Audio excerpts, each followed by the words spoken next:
The book of 1 John chapter 4. And tingnan niyo po, ang focus po natin dyan is basically yung first 3 verses po dyan. Sabi po ng verse 1, Beloved, believe not every spirit, but try the spirits whether they are of God, because many false prophets are gone out into the world. And sa part po to ng scripture, tinuturuan po tayo ng Bible na hindi po natin dapat tanggapin or basta na lang paniwalaan yung mga bagay na dapat na atin po napapakinggan. Now, ang interesting po dito is kasi sabi po ng Bible na hindi niya sinabi na believe not the things that you always hear. Kundi sinabi niya is believe not every spirit. And I think may reason po, yun po actually pag-uusapan po natin. And yung sermon po natin ngayong araw po ito, ang pamagat po ay spiritual poisoning or yung pagkalason po ng espiritu. Now, punta po muna kayo ng Genesis chapter 2. Buhay po muna natin itong konsepto ng espiritu. Sapagkat marami po mga tao naniniwala po or may mga religions na natuturo na ang tao po is only consist of body and soul. Now, hindi po yan paniniwala po natin sapagkat malinaw po sa Bible. Sabi po ng Bible, pumunta po ng Genesis 2. Sabi po ng Bible sa 1 Thessalonians 5:23, And the very God of peace sanctify you wholly, and I pray God, your whole spirit and soul and body be preserved blameless unto the coming of our Lord Jesus Christ. Now, tinuturo po ng Bible, o ang paniniwala po natin as Baptist, na tayo po ay consist hindi lang po ng body and soul, kundi tayo din po ay merong espiritu, okay, or spirit. Now, pag binasa po ninyo yung Bible, maaari ninyo sabihin, kasi ang argument ng mga tao na naniniwala na meron lang body and soul ang isang tao at wala siyang spirit, is because of the fact na usually minsan kapag binabasa natin sa Bible, yung soul and yung spirit ay intertwined. Katulad, bigyan ko ng example sa James 2. Sabi doon, as the body without the spirit is dead, pero ang pinapatunayan po ng spirit doon is actually yung kaluluwa. Na para bagang ang tao na walang kaluluwa at or ang katawan na walang kaluluwa ay patay, right? Pero ang ginamit po ng word doon ay spirit. Okay, so there are times in the Bible, I would say, na yung soul and spirit are intertwined. Pero malinaw po na tinuturo po din ng Bible na hindi lang po tayo consist of two entities, body and soul, kundi tayo rin po ay merong spirit. Patunayan ko po ito sa inyo. Tingnan niyo po yung Genesis chapter 2. Tingnan niyo po sa verse 7. And sabi po doon, And the Lord God formed men out of the dust of the ground. So yun po yung katawan. Tama? And yun po yung pinaniniwalaan po natin. Nasabi po ng Bible, babalik po yung katawan po natin sa alikabok, right? Kapag tayo po ay namatay. So yun po yung katawan. And sabi po doon, and breath into his nostrils, the breath of life. At pansinin niyo po yung sinabi ng Bible, and the man, Genesis 2:7, sabi po, and the man became a living soul. Nung sabi ng Bible, naging buhay na kaluluwa yung tao na hiningan ng katawan. So nakikita po natin dito na merong katawan, yung dust of the ground, tama? Tapos brother, kasi ang sinabi lang naman dyan yung living soul. Pero interesting po yun kasi hindi niya po sinabi lang doon na nung hiningahan ng Diyos yung tao, yung katawan na inukit niya sa lupa, ng hininga ng buhay, hindi niya po sinabi doon na ang tao ay naging kaluluwa. Although syempre magiging weird yun, pero binigyan niya kasi ng adjective yung word na soul. Sabi niya po, yun po ay living soul. Kasi nung kung titignan po ninyo, yung si Adan, right, yung siya po finorm ng Diyos, siya po ay connected with God. So yung kanyang kaluluwa po, at saka yung espiritu niya po, buhay. Okay, baba po kayo ng Genesis number 16.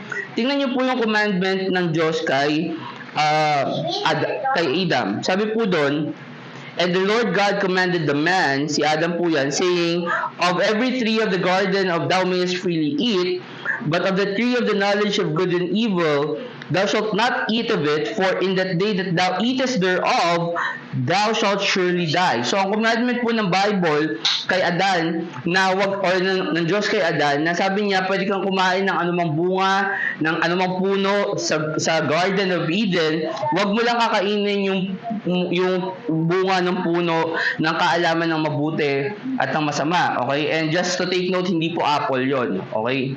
Kasi tinuturo po ng maraming tao, apple daw yon. Okay? Hindi po yun yung apple. Hindi ko alam kung anong prutas yun or itsura nun. Pero sabi po ng Bible, Bible is the fruit of the tree of the knowledge of good and evil.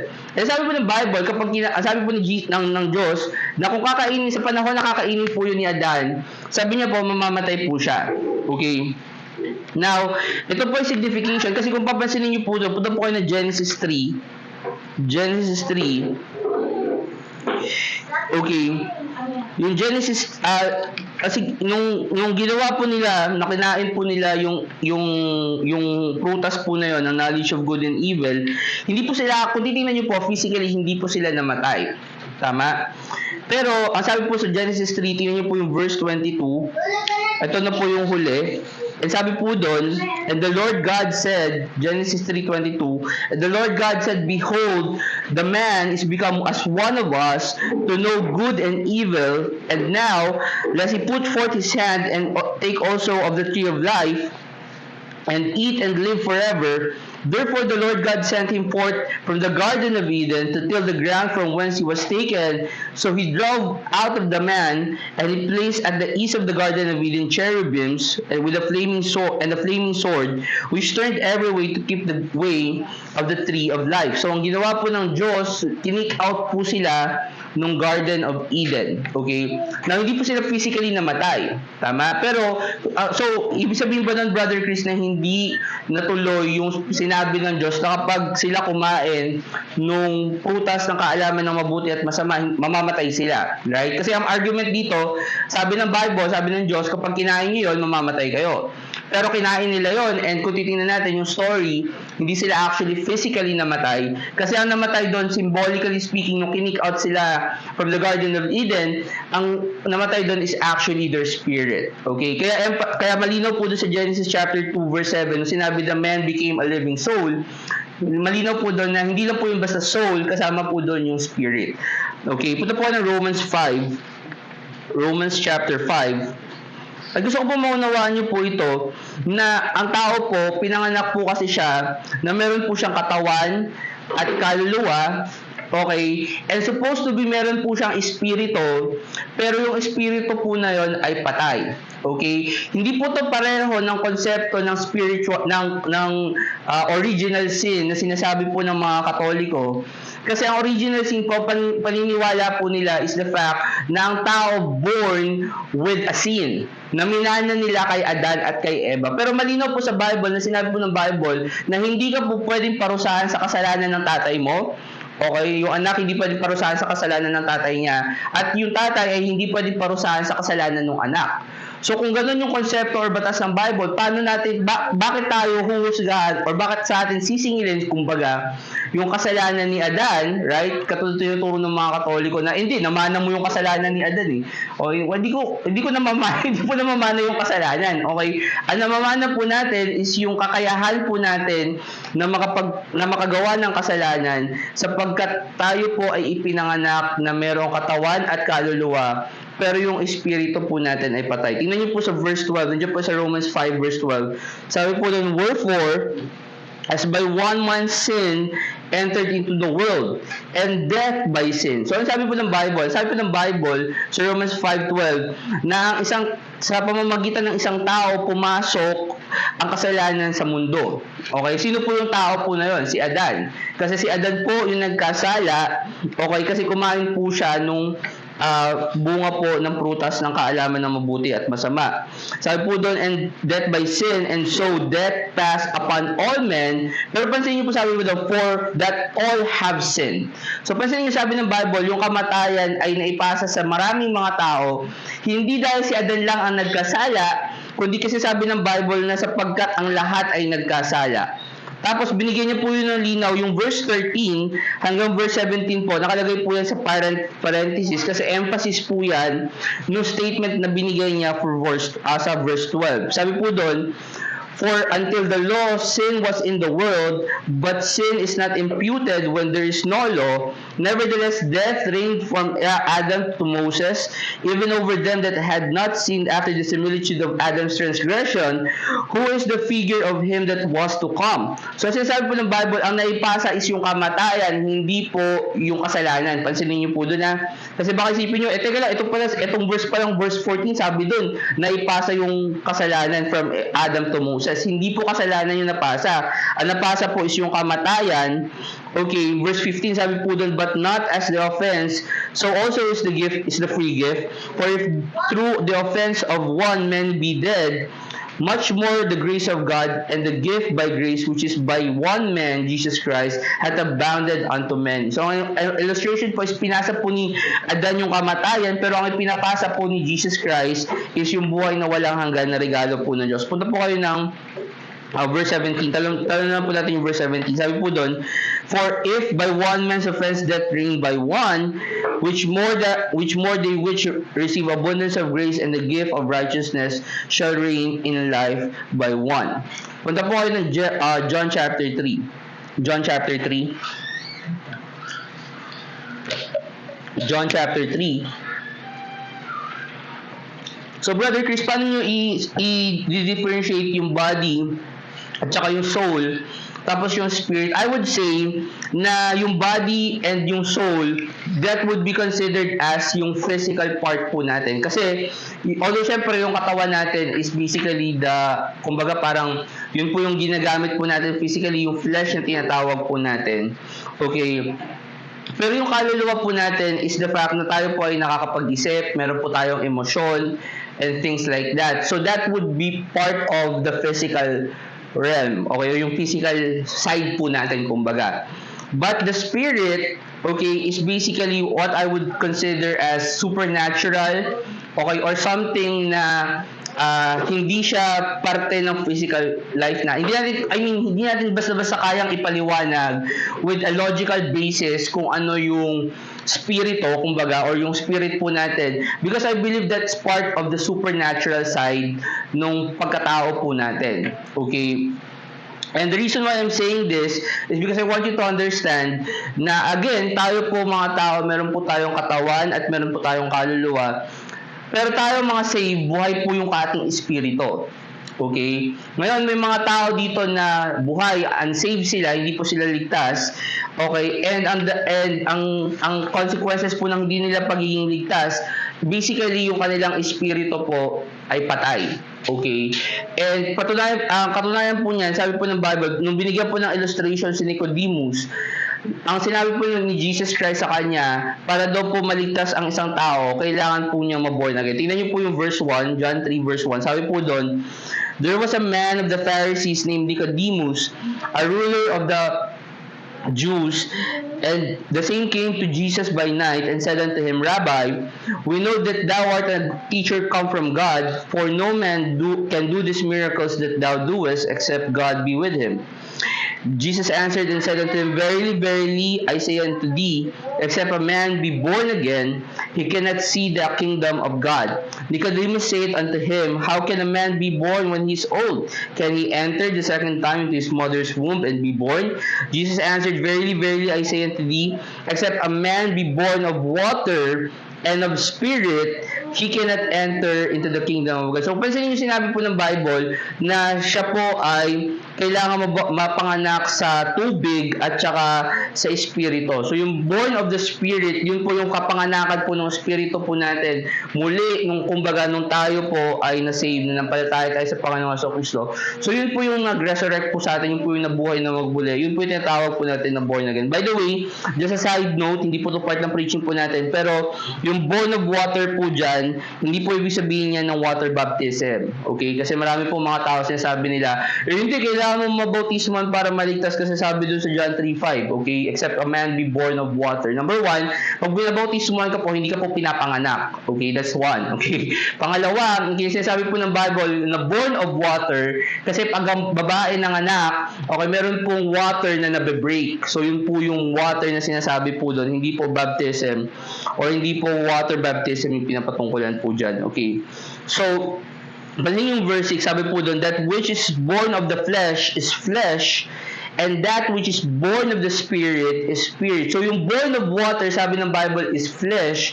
So ibig sabihin po, no, kapag pinanganak ka, automatic meron kang kaluluwa, meron kang katawan, meron kang kaluluwa. Okay? Kasi syempre, di ba, kapag ang tao, ay patunay nun, may katawan ka, syempre, pero even yung bata, pag pinapanganak, umiiyak siya, meaning na meron na po siyang seat of emotion, something like that, na karamdaman. Pero, nung na-born of spirit ka, sabi doon, which is born out,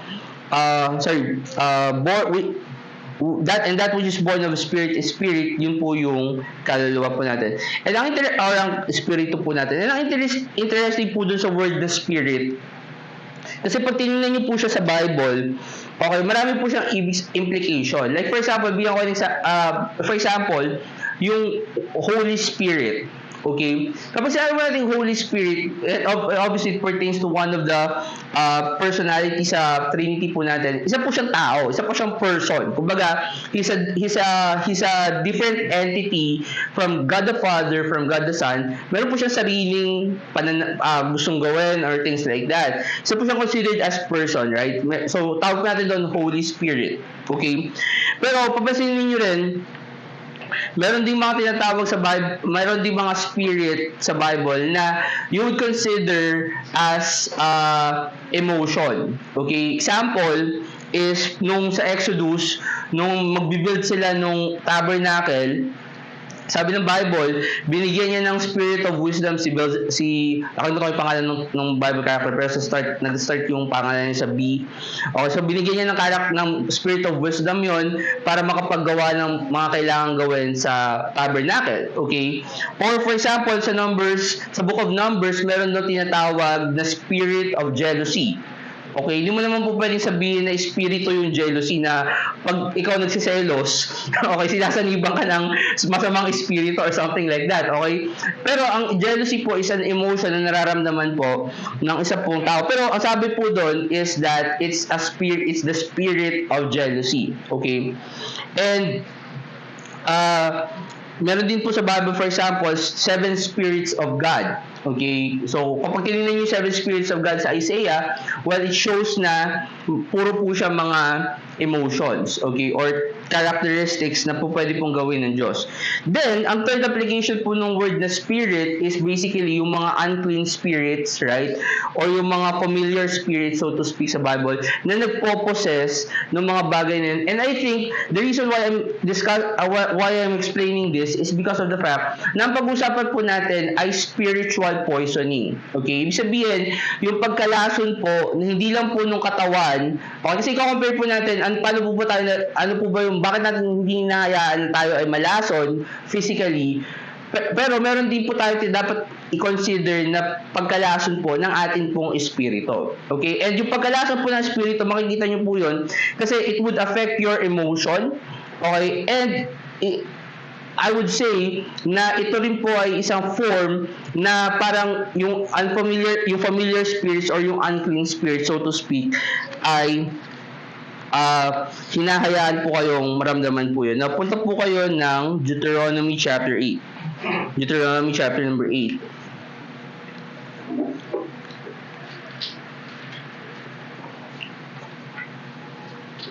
Deuteronomy chapter 8. So, yung first point po natin, gusto ko po makita ninyo na ang tao po, composed po siya ng body, ng soul, and ng spirit. And yung pangalawa po nating point, or gusto ko po maunawaan po natin, na katulad po kung paano natin inaalagaan yung ating katawan at yung ating kaluluwa, dapat din pong ganun po natin pangalagaan yung ating pong spiritual na, yung ating pong espiritu, or yung ating pong spirit, kumbaga. And diyan po sa Deuteronomy chapter 8,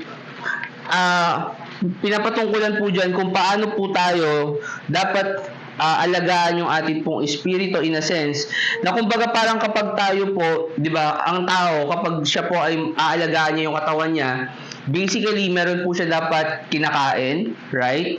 Okay, and meron po siyang ini-exercise. Kung para maging physically fit ka, syempre kailangan mo kumain ng tama, okay, kailangan mo kumain ng gulay, ng prutas, ng karne. And kailangan mo din syempre mag-exercise. Parang useless yun kung kakain ka lang ng masustansya pero hindi ka naman nag-exert ng physical effort para maging physically fit ka. Okay? Kasi eventually, kahit kumain ka ng maraming gulay or maraming prutas, kung hindi ka rin naman mag-exercise, I believe na wala siyang silbi. Okay? Hindi mo mapapractice yung... And the same way, ganun din naman. Kapag exercise ka lang ng exercise, right? Hindi ka kumakain ng tama, I guess, wala rin mangyayari dun sa ano. And, you know, minsan, example po niyan, hindi ako physical expert regarding dyan. Pero may mga friends kasi ako, may mga kaibigan ako dati, na, alam niyo yun, nag-gym sila, pero nagyoyosi sila. Okay? So, which is parang counterproductive kasi kaya ka nga nag-gym dapat para lumakas yung cardio mo. Tapos magyoyosi ka rin naman. Eh di, ganun din, makaka-apekto din siya sa cardio mo, di ba? So, ibig sabihin po, para mag-nourish yung body po natin, kailangan po natin ng pagkain at ng exercise. Now, ang ating pong spirito, the same way, ganun din po. Okay, kailangan niya rin po, so to speak, ng pagkain, and kailangan niya din po, so to speak, ng exercise. Now, ano po yung pagkain? Well, sabi po sa Deuteronomy chapter 8, tingnan niyo po sa verse 1, sabi po doon, all the commandments which I command you this day shall ye observe to do, that ye may live and multiply and go in and possess the land which the Lord sware unto your fathers. And thou shalt remember all the way which the Lord thy God led thee this 40 years in the wilderness, to humble thee and to prove thee, to know what was in thine heart, whether thou wouldest keep his commandments or no. And he humbled thee and suffered thee to hunger and feed thee with manna which thou knowest not, neither did thy fathers know, that he might make thee know that man that not live by bread only, but by every word that proceedeth out of the mouth of the Lord God, of the Lord that man lives. So, sinasabi po ng Bible nung sila po ay nandun sa wilderness 40 days and 40 years papunta po ng promised land.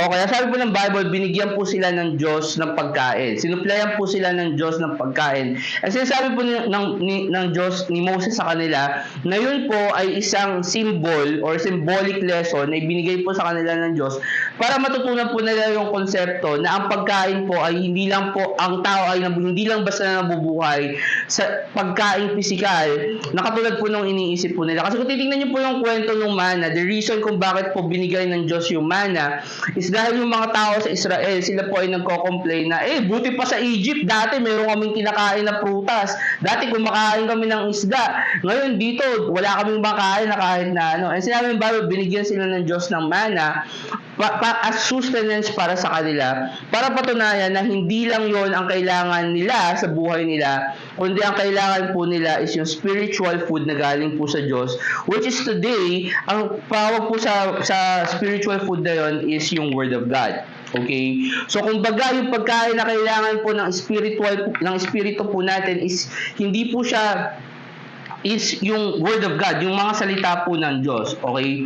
Ngayon, ang problema po kasi dyan, and this is the reason why I'm saying it's a spiritual poisoning, kasi meron pong pure na salita po ng Diyos.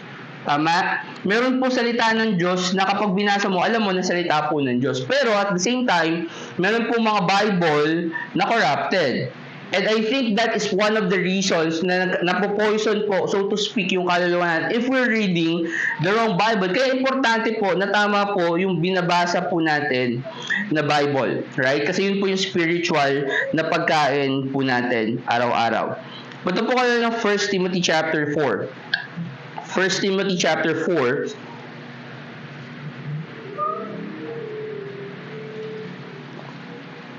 So, meron kayong pagkain, right? Katulad ng tao, kumakain tayo, physically speaking.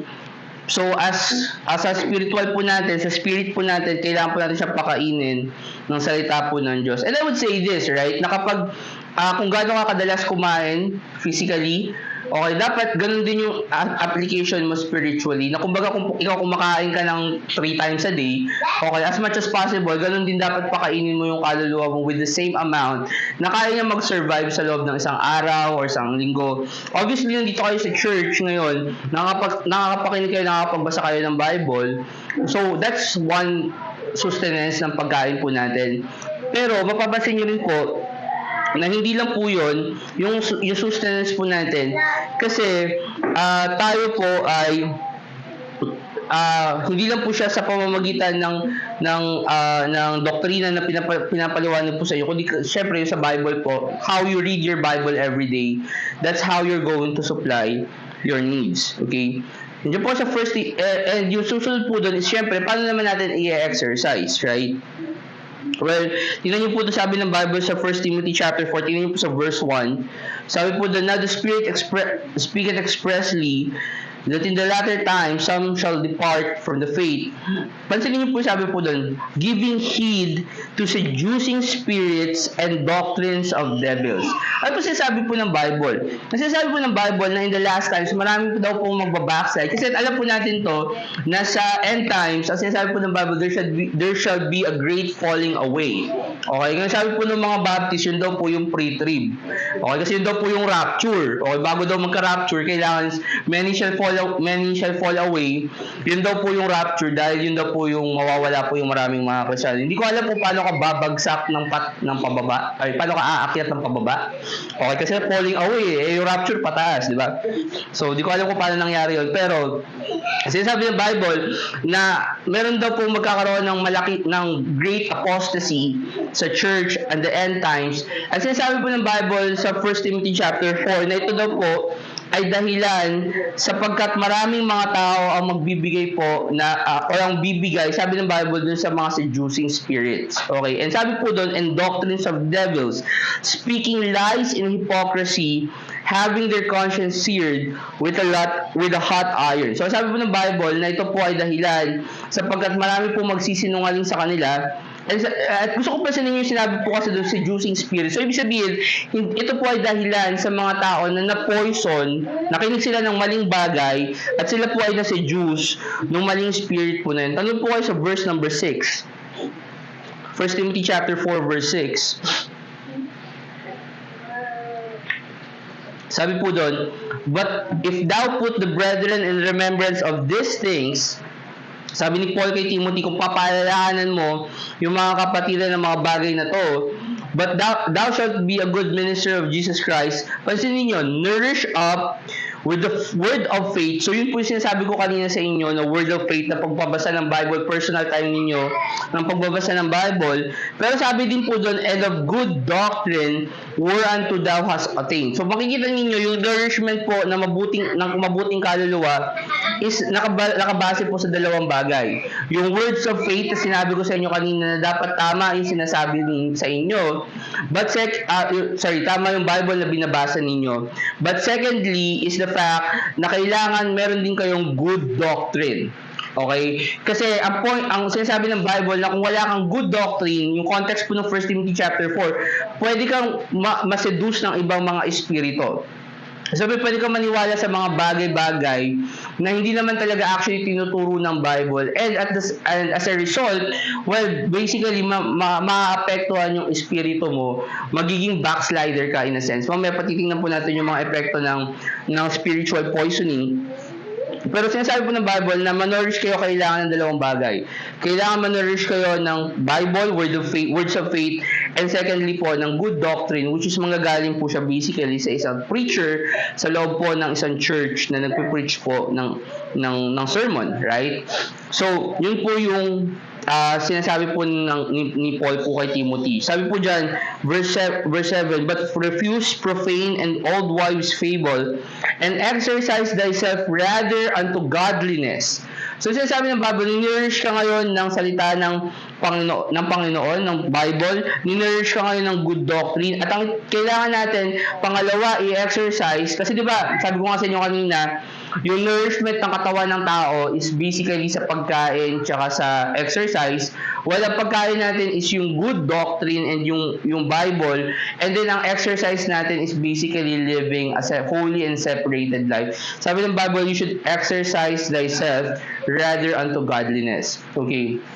So, ibig sabihin, as part ng nourishment ng Bible, as part ng nourishment ng ating mga espiritu is the fact na ikaw ay kailangan mamuhay ng separated sa mundo. Mamuhay ka ng maka-Diyos, kumbaga. Okay, kasi kung hindi ka mamumuhay ng maka-Diyos, okay, kung ikaw ay magiging katulad lang ng mga tao sa ibang sa lugar nyo or sa mga kahalubilo mo, well, basically, mawawalang kwenta yung mabuting doktrina at saka yung nababasa mo sa Bible. Okay, pansinin niyo, no, may mga tao sa mundo, dito sa mundo, na ang sinasabi nila, Christian sila, tama? Tapos nagbabasa sila ng Bible and things like that. Pero hindi sila namumuhay ng separated, right? Pero tingnan mo yung understanding nila pagdating sa salita ng Diyos, hindi rin tama. Okay, and I believe there's a correlation between that, na ang tao kasi, kung tama ang doktrina mo, mamumuhay ka ng separated from God. The mere fact na hindi ka namumuhay sa separated for God, hindi ka namumuhay ng maka-Diyos, okay, nakikipag-compromise ka, so to speak, sa mga tao, sa world, is because of the fact na hindi tama yung either nababasa mo from the Bible or yung tinuturo sa'yo sa loob ng church. Okay? Kasi here's the thing, kung ang church nyo gumagamit ng King James at ang binabasa mo King James, hindi ito definitely yung problema kasi walang problema dito. Well, ano pa yung isang source ng nourishment mo? Yung isang source ng nourishment mo is yung good doctrine or yung doctrine na pinapakinggan mo sa church nyo. So kung hindi maayos yung doctrine, yung sinasabi o yung pinipreach sa church, well, ang mangyayari doon, ang mangyayari lang doon is that fact na magko-compromise ka, which is nakikita natin sa karamihan ng mga false Christian church or false Baptist churches na kiniklaim nila sila ay sa Diyos, nagbabasa sila ng Bible, pero kung titingnan mo yung doctrine, yung way ng pamumuhay nila, hindi siya actually acceptable sa Diyos, right? Punta po kayo ng Deuteronomy chapter 13. Oh, sorry, Psalms chapter 58 po. Psalms 58. Psalms 58. So, kailangan po nating i-nourish yung katawan po natin ng pagkain at ng exercise. So, in terms of our spirit, kailangan po natin siyang pakainin ng salita po ng Diyos. At yung exercise po natin is rather unto godliness, sabi ng Bible, or living a godly life. Pero gusto ko din po i-emphasize sa inyo yung importance po na kailangan po nating i-check yung kinakain po natin. Okay? Kasi diba, kung meron ka, for example, katawan, pag kumakain ka, okay, hindi ko alam sa inyo kasi may mga tao na, syempre may mga tao, maselan, okay, meron ba tong ganitong karaming, di ba kaya nga po may purpose yung nilalagay nilang nutrients, kahit minsan hindi totoo yun, di ba?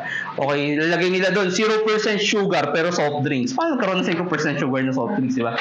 Okay, so syempre, hindi po, ang point ko lang, okay, syempre may mga tao maselan, titingnan nila kung ilang bang carbs yung kailangan mo, ilang proteins yung kailangan mo, and things like that. So, sensitive sila in terms of kung ano yung pinapasok nila sa katawan nila. Okay? And so, tayo din po mga tao, mga Kristiyano, yung in terms of our spirit, kailangan po maging mapili po tayo sa pinapakinggan po natin or sa ipinapasok po natin sa ating po mga spirit. Mamaya paliwanag ko po sa inyo yung concept. Kasi this is not really, nung tinignan ko po to, this is not really a 1+1 type of doctrine na kailangan magbasa ka lang ng Bible, makinig ka lang sa doctrine, sa preaching, okay na yon. Okay, hindi ko po sinasabi po yun. Pero ang point ko, marami pa po mga factors na maaari po tayo makuha, so to speak. Lalo na sa panahon ngayon, no? Kasi meron tayong YouTube, for example. Okay? Meron kayong merong internet, so marami kayong pwedeng mabasa, marami kayong pwedeng mapakinggan sa internet, okay? And gusto ko po naman po natin na as much as iniingatan po natin yung katawan natin na huwag makakain ng masamang pagkain kasi tayo po ay magkakasakit. The same thing po na dapat po natin gawin, na pinipili din po natin dapat yung pinapakinggan po natin or yung binabasa po natin sapagkat maaari po ito makasama sa ating katawan. Yun po yung sinasabi ko po na spiritual poisoning. Now, nandun po, binasa po natin kanina yung 1 John chapter 4. Interesting po yun kasi sabi ng Bible na kailangan nating patunayan or itest. Sabi ng Bible, beloved, believe not every spirit. Basahin ko na lang po yung 1 John chapter 4 verse 1. Nasa Psalms po kayo, Psalms 58. Pero sabi po ng 1 John 4:1, sabi po, Beloved, believe not every spirit, but try the spirits whether they are of God, because many false prophets are gone out into the world. So sinabi ng Bible na kaya nyo kailangan i-test, kaya nyo kailangan huwag paniwalaan ang mga espiritu or yung mga bagay na ganito, sapagkat maraming false prophets yung lumabas or na meron na sa mundo. Pero kung papansinin niyo, the reason why I'm saying na interesting po yun, kasi pag i-describe po ng Bible itong mga false prophets, okay, minsan po sinasabi po ng Bible, itong mga tao na to, meron silang mga dalang lason. Okay, pansinin niyo po yung Psalms 58, tingnan niyo po yung verse 3. Psalms 58 verse 3, sabi po doon, the wicked are estranged from the womb. So yung wicked po dyan, nagpo-pertain po yan sa false prophet in our sense. Sabi po doon, the wicked are estranged from the womb. They go astray as soon as they be born, speaking lies. Pansin yung verse 4. Their poison is like the poison of a serpent. They are like the deaf adder that stoppeth her ear. Ano sinasabi po ng Bible? Na ito po mga tao na to, the false prophet, sila daw po yung mga tao na meron dala-dala pong lason. So, ang point ko, kaya po kayo kailangan mag-ingat sa mga ganitong mga bagay kasi yung kanila po sinasabi, okay, meron po yung mga lason. Okay, ngayon, sabi nyo, hindi naman lahat ng lason nakakamatay. Oo, pero nakaka-destroy po siya ng spirito po ninyo. Whether maliit man or malaking bahagi yun. Kasi kung titingnan po ninyo, okay, ito po yung pananaw ko po dyan. Parang kapag for example, di ba, meron kang pagkain na nilagyan mo ng lason, hindi naman 100% yung pagkain lason lang. Hindi mo naman po pwedeng ibigay yung muriatic acid, ito, pagkain mo ngayon. Kasi sabihin mo, hindi mo siya nilason, okay? Obviously, kung magbibigay ka ng lason, for example, sa daga, di ba? Kapag maglalasonin niyo yung daga, hindi naman ilalagay niyo doon, lason lang, di ba? Siyempre, lalagyan niyo ng konting pagkain yon, right? So, kung titingnan po natin yung bagay po na yon, ang gusto ko makuha ninyo, na minsan may mga bagay yung mga false prophet na pag tinignan ninyo, akala ninyo, tama. Okay, makinig kayo for example, kay Peter Tanchi. Okay, pag pinakinggan nyo yung sinasabi ni Peter Tanchi, okay, sasabihin nyo, Brother Chris, wala namang mali doon sa sinabi niya. Doon sa napakinggan ninyo, oo. Okay? Pero ito pa question doon. Number 1, sinabi niya ba lahat? Maaari kasing sinusugarcoat niya lang, ayaw niya lang sabihin sa inyo yung totoo, kaya sa tingin ninyo, wala siyang sinabing mali. Pero ang pangalawa doon, ano ba sinasabi niya in terms of salvation, for example? Okay? Kasi kung sasabihin niya, teka lang, brother Chris, sinabi niya naman, kailangan mo manampalataya. Oo nga, sinabi niya, kailangan mo manampalataya, pero sinabi niya rin, kailangan mo magsisi ng kasalanan mo. Okay? So, ang problema, may pagkain kang tama, sa spiritual mo, manampalataya ka sa Panginoong Jesucristo, ikaw maliligtas, kaso lang mayroong kasamang lason. Di ba? Magsisi ka ng kasalanan mo. Yun yung problema mo sa hindi maintindihan ng maraming mga Baptist. Sasabihin nila, bakit mo sinasabi na yung pastor namin false prophet? Sabi niya naman, maniwala ka kay Jesus Christ. Pero sinasabi niya rin kasi kailangan mo magsisi ng kasalanan mo. Minsan sinasabi din nila, hindi, manampalataya lang. Pero ito question ko, bakit mo sasabihin na hindi save yung tao na walang gawa o gumawa ng masama? Tama? Just because of the fact na hindi siya gumawa ng mabuti or things like that. Or for example, nagpakamatay. Hindi, walang mananampalataya magpapakamatay. Di ba yung sinasabi nila? Bakit mo kailangan sabihin yun? Kasi lason yun eh. Right? Yun yung poison na maraming mga tao ang hindi po nila nauunawaan. Ngayon, tanong, Brother Chris, paano po namin malalaman na false prophet po yun? Okay, punta po kayo ng Deuteronomy 13. Deuteronomy chapter 13. Deuteronomy chapter 13. Tingnan natin yung sinabi po ng Bible. Paano natin malalaman na hindi po siya galing sa Diyos, yung prophet po na yon? Now here's the thing, I believe every prophet po na binigay po sa atin ng Diyos, sasabihin niya po kung ano yung sinasabi po ng Bible. Meron mga I believe ang Diyos po nagbibigay po siya ng mga prophet po sa mga churches. Sabi ng Bible sa Ephesians 4, if I'm not mistaken, and He gives some apostles and some teachers and some evangelists for the working of the for the edification of the saints, for the work of the ministry and things like that. So sabihin sa ang Diyos nagbibigay po siya ng mga prophet. Ang problema, syempre in our physical world, hindi naman po magsasalita ang Diyos, right? So nasa atin po yung kakayahan para mag-discern kung yung Diyos po ba ay kung yung tao po ba ngayon, kung yung propeta po ba ngayon ay galing po sa Diyos or hindi. Ito po isa sa mga examples ng Bible. Sabi po doon sa verse 1, Deuteronomy 13 verse 1, "If there arise among you a prophet or a dreamer of dreams, and give it thee a sign or a wonder, and the sign of the wonder come to pass, whereof he spake unto thee, saying, Let us go after other gods, which thou hast not known, and let us serve them. Thou shalt not hearken unto the words of that prophet, or that dreamer of dreams, for the Lord your God proveth you to know whether ye love the Lord your God with all your heart and with all your soul." So, sinasabi po ng Bible, kapag may propeta na sinabi, ito sambahin natin, wag natin sambahin yung Diyos, okay? Hindi po siya yung totoong propeta na galing po sa Diyos. Ano modern day example po nito? Okay, modern day example po nito yung mga pare. O, sabihin nila, ito yung santo, sambahin nyo to. Hindi po yun yung Diyos. Okay? So, ibig sabihin, hindi po sila dapat yung mga tao na dapat po natin sundin or i-consider po as prophet. Okay? Mga tao na sasabihin nila, ako yung Diyos. Okay? Ako yung anak ng Diyos or something like that. Okay? Hindi po yun yung sinasabi po ng Bible. Automatic yun po yung mga false prophet. Tama?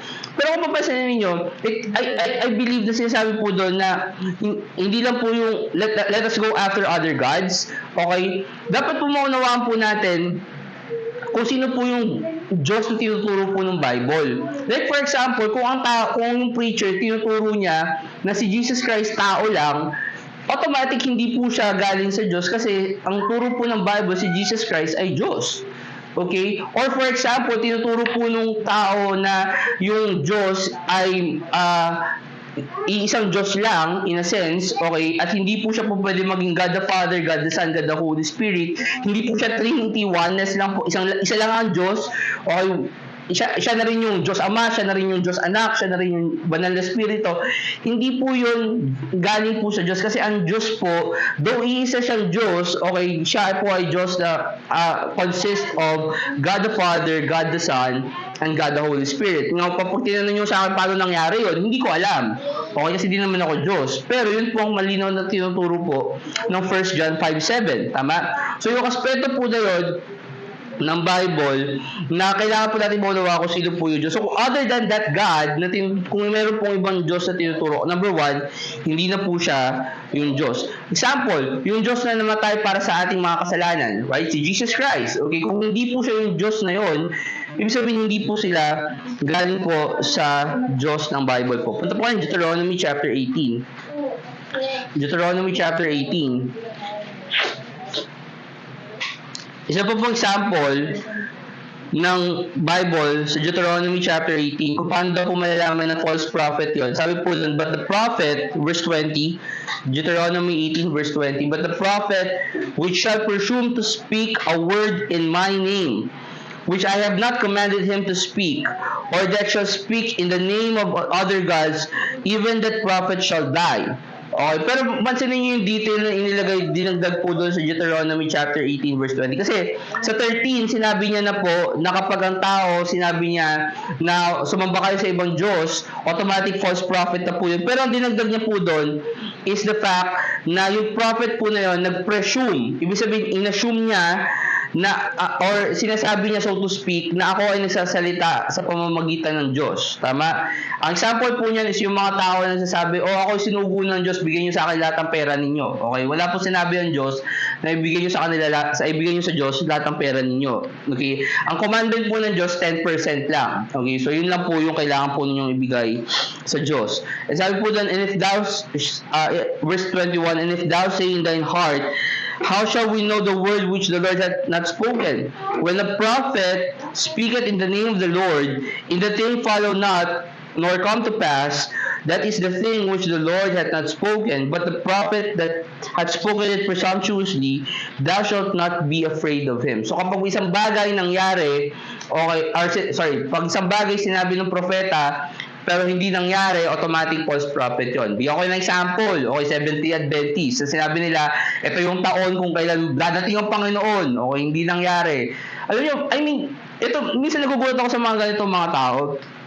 Kasi kahit na napatunayan na nila na mali yung religion nila, okay, nagsisimba pa rin sila doon sa religion nila, no? Zealous pa rin sila doon sa mga religion nila.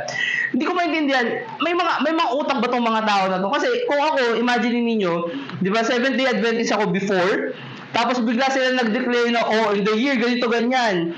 Dadating na ang Panginoong Jesucristo, tapos biglang hindi dumating. Parang ako mismo sa sarili ko mapapahiya ako eh. Di ba? Kahit na membro lang ako ng religion na yon, teka lang, mukha yatang assuming lang itong 70 years. Pero kung titignan niyo, marami pa rin silang mga miyembro ngayon, tama? Kasi hindi po yun based kung logical o hindi yung hindi po yung base kung logical o hindi yung religion nyo. Okay, kaya minsan nakakatawa po itong mga minsan nakakatawa itong mga apologetics na to, di ba? Na parang gusto nila patunayan, hindi, logical yung pananampalataya namin. Ito yung totoo, ito yung ganito, ganyan. Pero ang totoo po kasi hindi po kasi namin minsan nakabase yun sa logic. Okay, kaya nga po sinasabi ng Bible na kailangan po nating subukin yung espiritu. Kasi minsan, kahit na po, bigay po natin yung lahat ng logic, kung meron po minsan yung spirit na yun, naka-hold po dun sa tao na hindi pa rin sapat yung logic na binibigay mo sa kanila. Kasi hindi po logic yung problema. Ang logic po is ang problema po is yung spirito na umahawak po doon. And so, ang gusto ko po maunawaan nyo lang po, no, doon sa point po na yun is the fact na kailangan po natin maging mapili sa kinakain po natin. And thirdly, gusto ko po maunawaan po natin na kailangan po nating i-desire na mas madalas o mas malaki yung spiritual needs po natin. Basahin ko na lang po sa inyo to. Punta po kayo ng 2 Corinthians 4. Pero sabi po ng Bible sa 1 Peter chapter 2 verse 2, as newborn babes desire the sincere milk of the word, that ye may grow thereby. And sabi po ng Job chapter 23 verse 12, neither have I gone back from the commandment of his lips, I have esteemed the words of his mouth, referring to the words of God, more than my necessary food. So sabi po ni Job na kailangan mas bigyan po natin ng importansya ang salita po ng Diyos kaysa po sa ating pagkain spiritual, sa ating pagkain physical. Okay, then I would say na as much as you like, ako ang personal opinion ko po, I would say na tama na kung hindi nyo kaya na ibigay yung katulad nung sinasabi ni Job na kailangan mas necessary yung spiritual food, I would say na kung i-consider ninyo yung pagkain ninyo physically, na kung paano kayo kumain physically, dapat ganun din po yung pagtrato ninyo, or mas strict pa kumbaga yung standard niyo sa pagpili ng pagkain spiritual, sapagkat mas importante po yung spiritual food kaysa po sa physical food. Now, pag-usapan po natin yung mga epekto. Bakit importante po bakit natin kailangan malaman yung konsepto ng spiritual poisoning? Bakit mo kailangan, Brother Chris, ituro na kailangan natin pangalagaan yung espiritu po natin? Kahit na save naman na ako, di ba? Hindi naman mawawala yung kaligtasan ko. Okay, pero dapat po natin itong tingnan in this aspect. Kasi importante po yung number one, sabi ko nga kanina, importante yung spiritual po natin. But, tingnan nyo po yung epekto nito sa mga unsaved. Now, katulad sabi ko kanina, okay, yung katawan, yung unsaved, yung kanila pong espiritu ay automatic patay na. Okay? Pero, kung titingnan nyo rin po yung aspect nung kanina, yung sinabi po sa Genesis 2 na yun po ay living soul, ibig sabihin po, yung kanilang kaluluwa ay naka-attach dun sa patay po nilang espiritu. So, the only way na mabubuhay po natin yung espiritu nila is through the fact na maligtas po yung kaluluwa nila. Make sense? 'Di ba? Kasi kung hindi maliligtas yung kaluluwa, hindi mabubuhay yung espiritu. Tama? So, ang spiritual poisoning po sa kanila is not the fact na malalason talaga yung espiritu nila kasi patay na. Okay, I'm very picky sa pag-explain ito sa inyo. Very technical sa pag-explain ito sa inyo. Kasi gusto ko maunawaan niyo yung effect na kahit na ang tao ay unsaved o patay ang kanilang espiritu, meron pa rin pong epekto yung mga false prophet po sa kanila. Okay? At na-epektuhan po yun, yung first na-effect po kasi ng spiritual poisoning is yung pagkalito, na gusto ko po ipakita sa inyo, is yung pagkalito ng mga tao tungkol po sa kaligtasan. Okay? Now, tandaan po natin, sabi po ng Bible sa 1 Corinthians 14:33, nasa ano po kayo, 2 Corinthians 4, sabi po ng 1 Corinthians 14:33, for God is not the author of confusion, but of peace, as in all churches of the saints. So, sabi ng Bible, hindi po Diyos ang may author ng confusion. Pero makakakita po kayo ng mga tao, at ito po yung gusto ko po maunawa, isa po sa mga gusto ko po maunawa nyo, kaya pinalis ko po itong sermon na to. Nang minsan may makakausap po tayo ng mga tao na, alam niyo yun, dati Katoliko, tapos naging akong Iglesia ni Cristo, tapos naging akong Baptist, tapos naging akong Seventh-day Adventist, tapos naging Muslim ako. Alam niyo yung religion, yung tao na sinalihan niya na yung lahat ng religion? Okay? Pansinin niyo yung tao na yun kapag nakakausap kayo ng ganun, mahirap ma-save, tama? Alam niyo kung bakit? Kasi marami na siyang lasong nakuha. So, ang gusto ko maunawaan ninyo na kahit na unsaved, meron pa rin epekto yung mga false prophets na to sa kanila kasi mas lalo silang nagiging mahirap iligtas. Whereas, kung meron lang silang, for example, imagine niyo, compare niyo sila sa tao na may kinalakiang isang relihiyon lang. Tama? For example, Katoliko. Naging Katoliko lang sila for the rest of their life hanggang sa makausap nyo sila. Hindi ba't comparatively mas mabilis silang maligtas? Alam nyo kung bakit? Kasi konting lason lang yung kailangan nyong gamutin. Pero yung mga tao na for example, sinalihan na nila lahat ng klase ng relihiyon. Okay, meron po kasi akong nakausap niya recently. Sabi niya sa akin, hindi, ako alam ko naman yan eh. Alam mo, dati na akong sumama na ako sa Christian. Sumama na ako sa Iglesia ni Cristo. Sumama na ako sa Seventh-day Adventist. Sumama na ako kay Jehovah's Witnesses. Tapos, ang sabi niya sa akin, interestingly, sabi niya sa akin, alam mo, kung yan ang totoo, maniniwala ako. Basta sabi mo totoo yan, maniniwala ako sa'yo. Alam mo ang epekto, ang dating nun sa akin, ang sinasabi niya, kung ano man yung sabihin ko, paniniwalaan niya. So, ibig sabihin, kapag may taong kumausap sa kanya, tapos sinabi ng tao na yon na hindi Diyos si Jesus Christ, maniniwala din siya. Okay? Ngayon, ang problema nun, confused na siya kasi ako sasabihin ko sa kanya. And in fact, sinasabi niya sa akin, hindi, alam mo, pareho lang yan ng pareho lang kayo ng mga Katoliko eh. Di ba narinig yun na yun? Sa Out of Soul Wings, sabi nila, hindi, kayo naman mga Baptist, pareho lang naman kayo ng mga Katoliko eh. Ang sinabi ko doon sa tao, sinabi ko doon sa kausap ko, alam nyo, hindi po kami pareho ng mga Katoliko. Alam niyo kung bakit? Kasi tinuturo po ng mga Katoliko na para maligtas ka, kailangan mo sundin yung 7 sakramento. Tapos sabi niya sa akin, hindi, dati yun. Ngayon, sabi ng pari sa amin, kailangan mo na lang manampalataya. Sagot ko, kasi na-realize na po ng pari ninyo na imposibleng matupad yung 7 sakramento. Kaya tinuturo niya na sa inyo, manampalataya. Pero deep down, sabi ko, hindi po yung tinuturo ng simbahan po ninyo. Tinuturo po ng simbahan ninyo, kailangan yung gumawa ng mabuti para maligtas. Okay, so magkaiba po tayo. Hindi po tayo pareho. Pero makakita kayo nun, di ba? Ng mga tao na tingin nila, lahat ng religion pare-pareho. Okay, and the reason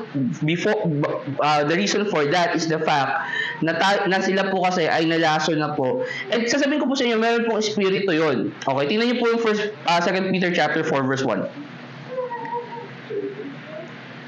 2 Corinthians chapter 4 verse 1. 2 Corinthians chapter 4 verse 1. Sabi po lang, therefore, seeing we have this ministry, we have received mercy, we faint not, but have renounced the hidden things of dishonesty, not walking in craftiness, nor handling the word of God deceitfully, but by manifestation of the word, condemning ourselves to every man's conscience in the sight of God. But if our gospel be hid, it is hid to them that are lost, in whom the God of this world, yun po yung spirit. Okay, sino po yun? Si Satan. Okay, sino po yun? Yung devil. Sabi po doon, in whom the God of this world hath blinded the minds of them which believe not, lest the light of the glorious gospel of Christ, who is the image of God, should shine unto them. So, ano sinasabi ni Apostle Paul, na may mga tao na hinayaan ng devil or ginamit ng devil na sila ay mabulag nang sa gayon hindi sila manampalataya sa Panginoong Jesucristo. Ang sinasabi ko, ito yung ang example ng mga ganitong klase ng tao is yung mga tao na sinalihan na lahat ng klase ng reliyon. Okay, wherein, masyado na sila mahirap maligtas to the point na, alam mo, minsan, gusto mo na lang silang sukukan kasi, minsan sasabihin pa nga nila, so, hindi, wala akong kasalanan. Dahil sa sobrang dami na, dahil akala nila, sa sobrang dami na nila, hindi, alam ko na yan! Okay, yun. Hindi po, ibig sabihin nun, hindi sila maliligtas. So, yun po ang epekto sa unsaved. Brother Chris, paano sa unsaved? Paano sa saved? Okay. Punta po kayo ng 2 Peter chapter 2. 2 Peter chapter 2.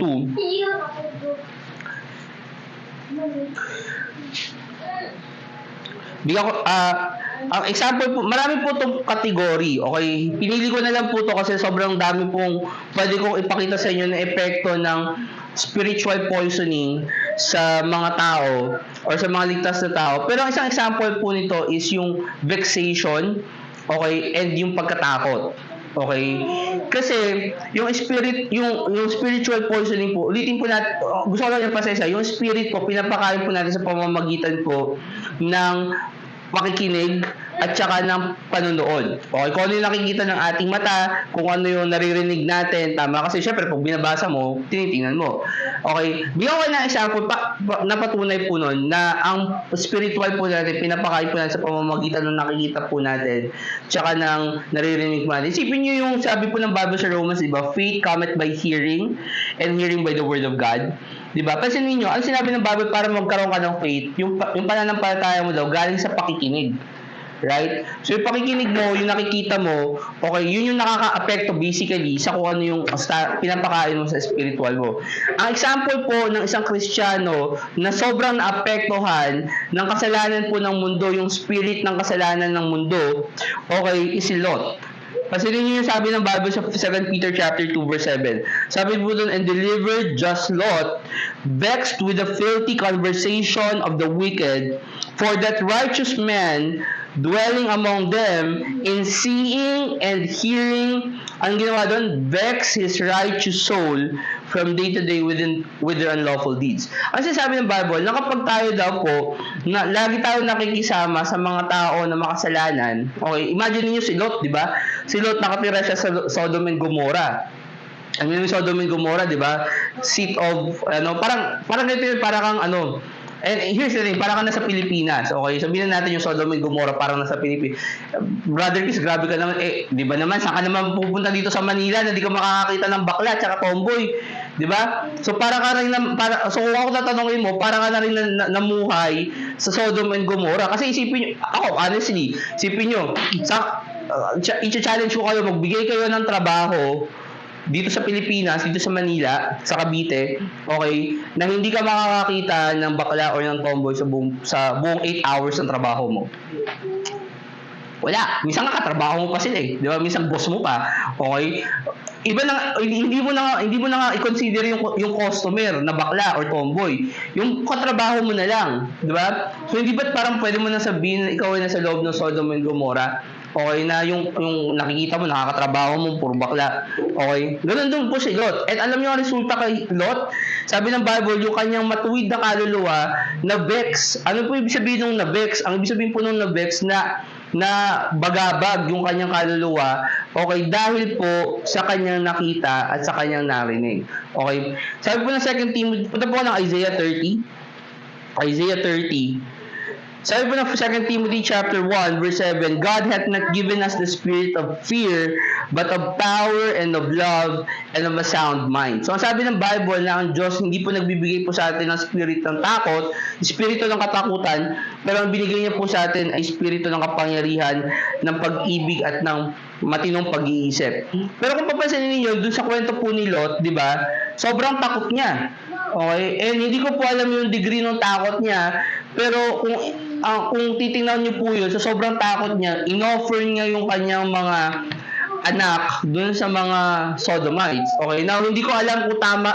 I mean, I'm not giving any justification dun sa ginawa ni Lot kasi point blank masama yun, whatever. Okay, pero sinasabi ko lang is that would be probably one of the cases, one of the things na pinapakita po ng Bible na sobrang takot ni Lot sa mga Sodomites, sa mga bakla, tsaka sa tomboy ng panahon niya sa Sodom and Gomorrah, to the point na kaya niya pong ibigay yung kanyang mga anak sa kanila. Right? Kasi imagine mo kahit ako, hindi ko sasabihin na yung sobrang tapang kong tao, pero kung let's say for example, bigla kaming dinumog ng mga bakla, tapos sinasabi nila, ilabas mo yung anak mo!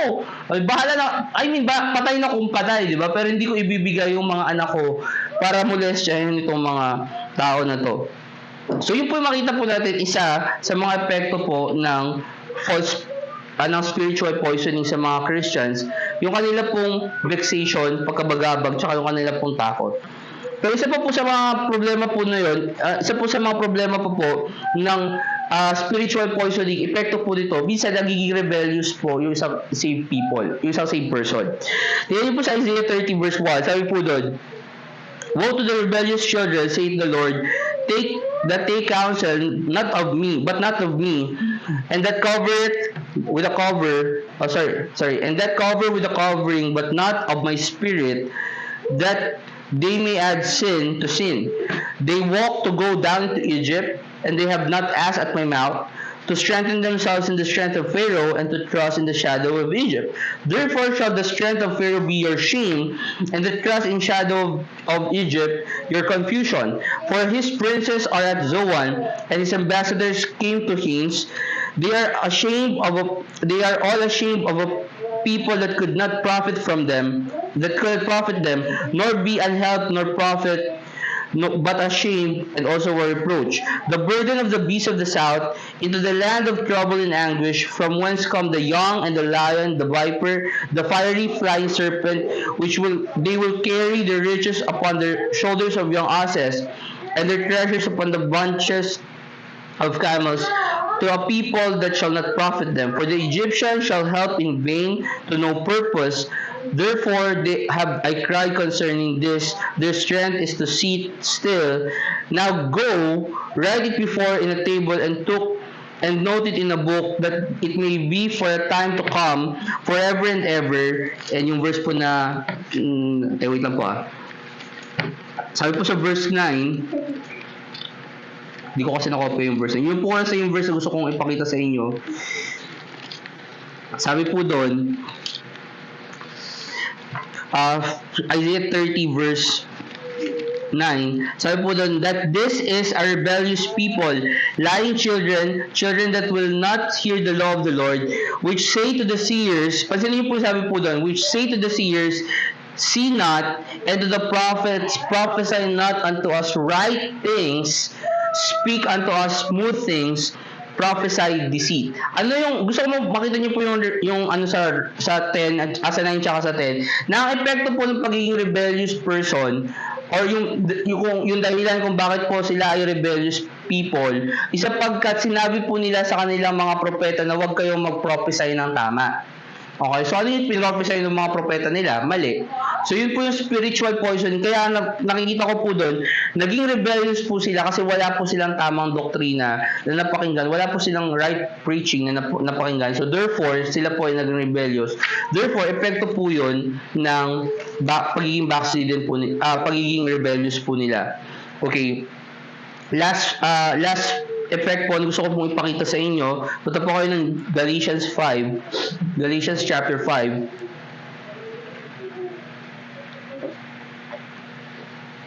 Isa pa pong epekto ng Sa pang epekto ng spiritual poisoning is yung paglakad po natin sa ating pong laman. Okay? Or ang simple term po doon is yung pagbabackslide po natin. Okay? Brother Chris, ano po ba ibig sabihin pa nagbabackslide ka? Okay? Isipin niyo parang nag-slide kayo pabalik. Diba? Or nakabalik kayo. Ang point po nun is kapag hindi niyo po ginagawa yung mga bagay na dati niyo ginagawa para sa Panginoon, that's a sign of backslidden. Okay, ngayon, tayo po bilang mga tao, bilang mga Christians, from time to time, we're backslidden. Minsan po tayo po ay hindi po sumusunod sa utos ng Diyos. Pero minsan nakakabalik po tayo sa pamamagitan po ng right preaching. Tama? Pero kapag ang tao hindi po siya nakapakinig na tamang salita ng Diyos, hindi po siya nakapagbasa ng Bible, ang tendency po nito ay maglakad po siya sa laman, ang tendency po ay mag-backslide po siya. Pansinin niyo sabi ng Bible sa Galatians 5, sabi po sa verse 16, "This I say then, walk in the Spirit, and ye shall not fulfill the lust of the flesh. For the flesh lusteth against the Spirit, and the Spirit against the flesh, and these are contrary one to the other, so that ye cannot do the things that ye would. But if ye be led by the Spirit, ye are not under the law." And sabi po doon, ito yung mga bagay na binigay niya po when you are in the flesh. "Now the works of the flesh are manifest, which are this: adultery, fornication, uncleanness, lasciviousness, idolatry, witchcraft, hatred, variance, emulation, wrath, strife, sedition, heresies, envyings, murders, drunkenness, revelings, and such like, of which I tell you before, as I have told you in times past, that they which do such things shall not inherit the kingdom of God." So, ano sinasabi ng Bible na itong mga bagay na to, na pag ginawa ninyo dahil kayo ay nasa laman. Now, let me just clarify this. Hindi ko po sinasabi na kapag nasa laman kayo, gagawin nyo lahat ng bagay na to. Okay? Kasi, like for example, murders. Okay? Malamang sa inyo, wala namang papatay ng tao. Hopefully. Pero, kasi for example, murders, drunkenness, revelings, yung mga itong mga bagay na to, hindi niya naman po siguro malamang gagawin. Pero ito po yung mga evidence po ng walking in the flesh. So, maaaring kayo po ay laging galit. Right? Mahilig po kayo makapagtalo, variance, right? Lagi kayong merong strife, meron kayong heresy, for example. Yun po ay epekto po ng inyong pong paglakad sa laman. And katulad sinabi ko kanina, na isa po sa mga practice po para ma-sustain, ma-nourish up ninyo yung inyong pong mga spirito is the fact na kayo po ay maglakad sa spirito. Sabi po ng Bible sa verse 22, "But the fruit of the Spirit is love, joy, peace, long-suffering, gentleness, goodness, faith, meekness, temperance. Against such there is no law." Lastly, punta po kayo ng 1 John chapter 4. 1 John chapter 4.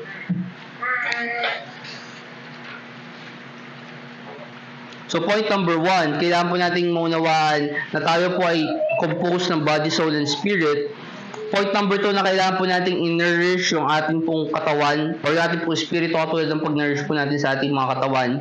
Point 3, pinag-usapan po natin kung ano yung epekto kapag nalason yung ating mga kaluluwa. So lastly, gusto ko na lang pong iwan sa inyo, paano po ninyo matetest yung kada spirit. Kasi sabi ng Bible, you have to, beloved, believe not every spirit, but test every spirit whether they are of God, because many false prophets are gone into the world. Tingnan nyo sa verse 2, sabi doon, "Whereby know ye the Spirit of God, every spirit that confesseth that Jesus is Christ is caught in the flesh, and every spirit that confesseth not that Jesus Christ is not come in the flesh is not of God, and this is the spirit of Antichrist, whereof we have heard that it should come, and even now already is it in the world." So, binaliwanag ko na po ito sa inyo kanina, nasabi po ng Bible na kapag ang tao, sinasabi niya, or ang spirito sinasabi niya na si Jesus Christ ay nagkatawang tao, meaning Diyos siya na nagkatawang tao, okay, namatay para sa ating mga kasalanan, siya po ay Spirit of God. And then lastly po, punta po kayo ng Philippians chapter 4. Philippians chapter 4. So, isa po sa mga unang test. Unang pong gusto kong maunawaan ninyo, pag itetest ninyo ang isang tao, Brother Chris, dapat ko po siyang pakinggan. Unang question, save po siya. Naniniwala po ba siya na si Jesus Christ ay nagkatawang tao, namatay para sa ating mga kasalanan? Yun po ba yung pinaniniwalaan niya? So, ibig sabihin, kung makikinig kayo sa isang tao, or sa isang so-called influencer, right? Lalo na ngayon sa stage ng social media na maraming influencer, so to speak. Tanongin nyo muna, save ba? Okay, and here's the thing, I'm not saying na dapat lahat po ay spiritualize po natin. Pero isipin niyo, di ba, pupunta ba kayo sa isang doktor or sa isang tao na hindi naman expert sa medisina kung meron kayong sakit? Di ba? So kung ang aspeto spiritual, dapat doon po kayo pupunta sa expert sa spiritual things. Ngayon, kung ang tao po hindi po saved, teka lang, wala pa nga siya sa level 0. Okay, kumbaga sa level of knowledge, mas kung ikaw saved person at nakikinig ka sa mga tao na katulad ng mga, alam nyo yun, katulad ng mga false prophet, like, mahirap magsabi kasi baka ma-censor tayo. Pero anyways, di ba, katulad din na Kenneth Copeland, okay, yung mga foreigners na lang, sino tawag dito? Si Joel Osteen, di ba? Yung sa Baptist Bibles nakikinig ako nung isang araw, parang yung asawa pa ni Osteen, ni Joel Osteen, hindi pala naniniwalang Diyos si Jesus Christ, no? Parang weird, no? Tapos sasabihin nila Kristiyano sila. Right? Anyways, pero di ba? Kung makikinig kayo sa mga ganong mga speakers, mas marami pa kayong alam spiritual things doon. Kasi save kayo, sila hindi. Okay? So, ang point ko, kailangan, wag makikinig kayo ng isang tao, number one, especially about spiritual things, tingnan nyo muna, save ba siya? Okay? But secondly, sabi ng Bible kasi sa Philippians 4 po kayo, sabi po ng Bible sa 1 Thessalonians 5:21, prove all things, hold fast to that which is good. So sabi ng Bible na kailangan patunayan natin yung lahat ng bagay at kunin natin, panghawakan daw po natin yung mga bagay na tama.